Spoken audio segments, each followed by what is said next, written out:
Et coucou YouTube, bienvenue dans cette vidéo qui change un petit peu de l'ordinaire puisque j'ai décidé de craquer, de changer et d'essayer l'Astro One par Godfriends qui vient de sortir aujourd'hui, je crois, et qui est en fait un drone pilotable que vous pouvez trouver pour l'instant pour la somme de 10 euros et qui reste jusqu'à 10 euros jusqu'au 17 avril, il me semble. Ensuite, ça passera à un peu plus, je crois 12 ou 12,99, un truc comme ça.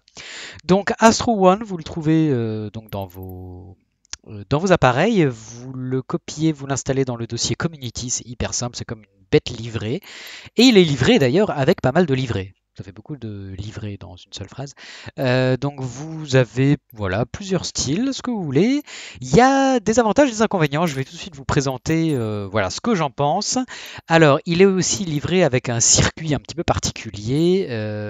Vous pouvez le trouver en tapant AST1, Astro Corsa UTA. Voilà. Et puis bah, c'est parti, on va tout de suite le voler. Je vous fais une petite présentation avec ses points positifs et puis ses points négatifs. Et voilà, donc on y est. Alors avant toute chose, hein, je vous recommande très vivement de désactiver, voyons voir, Failure and Damage, là, les dommages liés au crash. Vous désactivez ça parce que sinon, en fait, il va détecter le fait que vous soyez au sol là comme un crash, tout simplement. Donc, let's go. C'est parti. Donc dans un premier temps, vous installez dans l'appareil et puis on va le démarrer. Donc on allume la batterie ici. Voilà, donc on a les moteurs qui se déploient. Il fait un petit self-test au niveau des moteurs. Vous pouvez choisir d'allumer ou d'éteindre les lumières RGB là sur le côté. Vous pouvez aussi installer ou désinstaller les protections des pales. Vous pouvez choisir aussi d'avoir un cockpit en plexi ou plein. Bon, on va le garder plein. Non, on va le mettre en plexi, tiens, c'est mieux. Qu'est-ce qu'il y a comme petits features?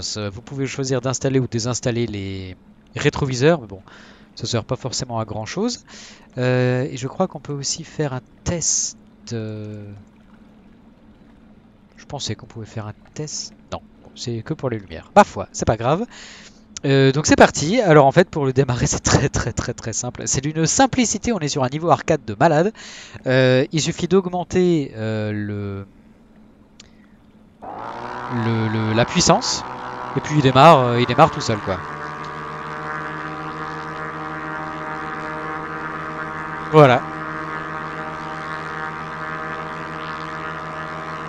Alors là il n'y a pas de mode en particulier. Alors ce qui est pas mal c'est que vous pouvez mettre les petits bouchons d'oreilles qui sont là juste en cliquant dessus. Et ça vous réduit considérablement le bruit. C'est rigolo comme petit truc à ajouter. Alors ce qu'on va faire c'est qu'on va activer le mode hover. Donc le mode hover qui vous permet en fait de rester maintenu en place comme un vol stationnaire quoi si vous voulez. On va aussi activer le mode track. Donc c'est terrain tracking, en fait il va détecter automatiquement la distance à laquelle vous êtes du sol et il va essayer de la maintenir, quel que soit le niveau du sol. Environ 50 pieds je crois du sol. Voilà, donc il suffit après d'aller en avant ou en arrière, voilà, ça se pilote assez facilement avec les commandes que vous connaissez, particulièrement si vous avez l'habitude de piloter des hélicoptères. Et puis voilà, bah écoutez. Alors un petit peu chaud au début, quand on connaît pas bien. Ah oui, mais en fait j'aurais dû désactiver le mode hover aussi, je suis con. Ah oui, c'est beaucoup mieux comme ça.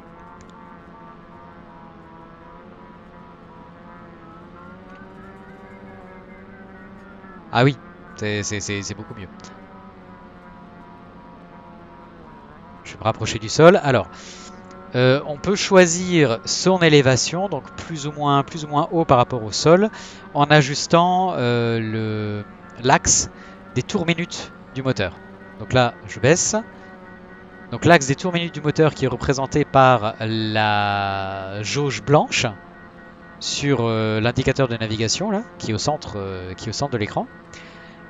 Donc là, si je décide d'augmenter mon altitude, j'augmente les tours minutes. Si je décide de réduire, vous voyez, la jauge blanche, je la réduis.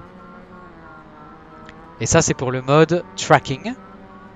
Puisque pour les autres modes, que je vais vous présenter aussi, les tours minutes des pales et la puissance moteur, donc le throttle axis, sont totalement liés. Ça, c'est vraiment juste pour le mode terrain tracking.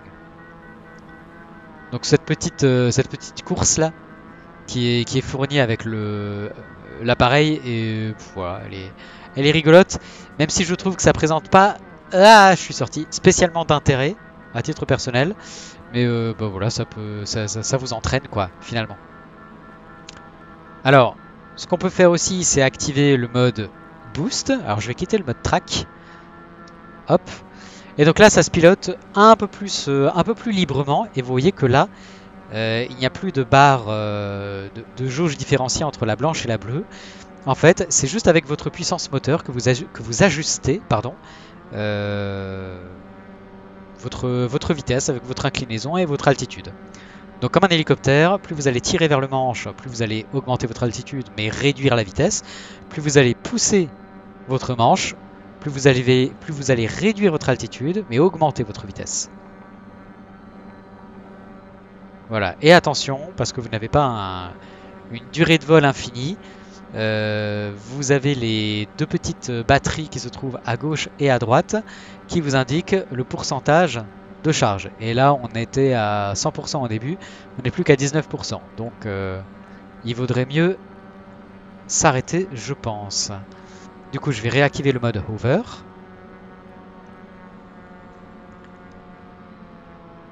Et on va réduire la puissance.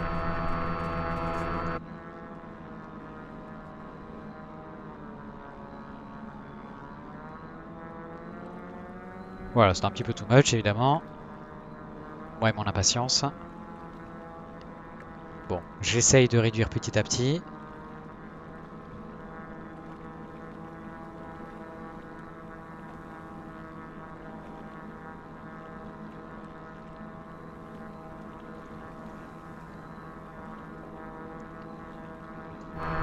Décidément. On va se décaler un peu. Voilà. Donc là, une petite alerte. Probablement par rapport à la batterie. Voilà, 17%. Ok. Donc l'alerte, on peut la couper. Ce serait bien que je vous présente les autres modes. Alors, si jamais ça vous arrive, du coup, il faut bien veiller à ce que vous soyez totalement à l'arrêt. Donc là, 0%. Et vous éteignez. Et vous cliquez du coup sur la batterie. Et théoriquement, il devrait être rechargé. Ok, testing motors, nanana. Voilà, 100%, 100%. Et donc là, on peut repartir. Alors, on peut tout de suite se mettre en mode hover et track, ou juste track, je sais plus, en appuyant sur ce bouton-là. Et voilà, ouais, c'est ça, mode track. Alors, je vous présente un peu les autres modes. Voilà, chute. C'est parti. Donc là, en track, je pousse le stick totalement à fond vers l'avant et en fait, il va pas modifier son altitude. Il va continuellement suivre le sol. Donc là, par exemple, il descend. Et là, il va arrêter de descendre tout seul. Et en fait, je fais pas grand-chose, moi. Alors, ce qui peut être aussi intéressant, donc ça, c'est le mode track qui est activé. Ah oui, pardon. Du coup, il faut que je réaugmente la puissance. Il y a aussi le mode boost qui vous permet de booster pendant quelques secondes les tours minutes, donc pour passer au max de 8000 à 12000 et prendre notamment pas mal d'altitude. Vous avez aussi le mode boost. Voilà. Donc en rouge qui permet en fait d'augmenter la manœuvrabilité de votre appareil, donc sur les trois axes, roulis, tangage, lacet, 3 fois plus vite. Donc c'est-à-dire que si vous voulez faire des figures, par exemple, voilà, vous pouvez beaucoup plus... J'étais un peu trop proche du sol. Vous pouvez beaucoup plus facilement le faire que en mode normal ici en bleu. Donc je vous conseille de prendre un petit peu d'altitude si vous voulez faire le foufou. Voilà, faites pas comme moi. Et puis ensuite vous activez le mode boost. Et puis vous pouvez vous éclater, voilà, si vous le voulez. Voilà, alors ce qui est très dommage, là je vais réactiver le mode track. Ce qui est très dommage, c'est que on n'a absolument pas du tout la sensation de vitesse à l'intérieur du cockpit. Par contre, quand on est à l'extérieur, on l'a un peu plus. Tiens, attendez. Je vais quand même... Voilà. Et encore, là... je vais désactiver le mode track. Voilà, parce que là, on est à donc 70 nœuds. On se rend pas compte de grand-chose en vue première personne, mais en vue troisième personne, c'est un petit peu plus fun déjà.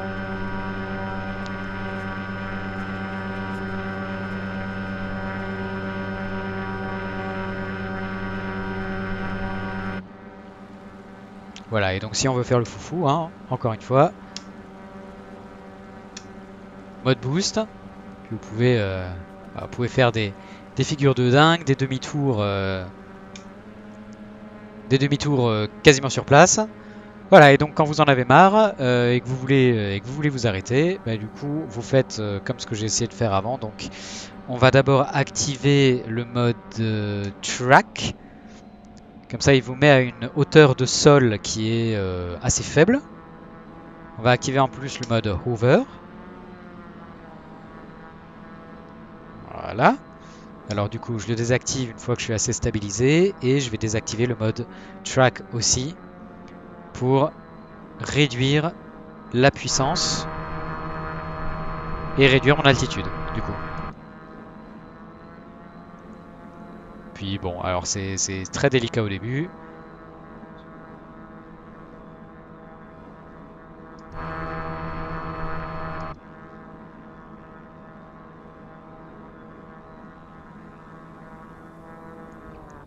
Voilà.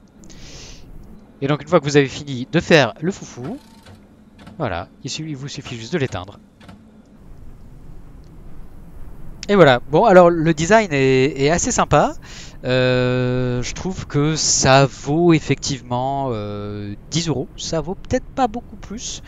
Mais voilà, pour ceux qui ont envie d'explorer un petit peu le monde de Microsoft Flight Simulator en mode un petit peu fun, pour changer, c'est pas mal. C'est assez sympa. Je pense que ça doit être génial en VR. Et c'est là que je regarde de plus avoir de VR, d'avoir revendu le casque. Mais ben, ma foi, je pense qu'il y a de quoi s'éclater.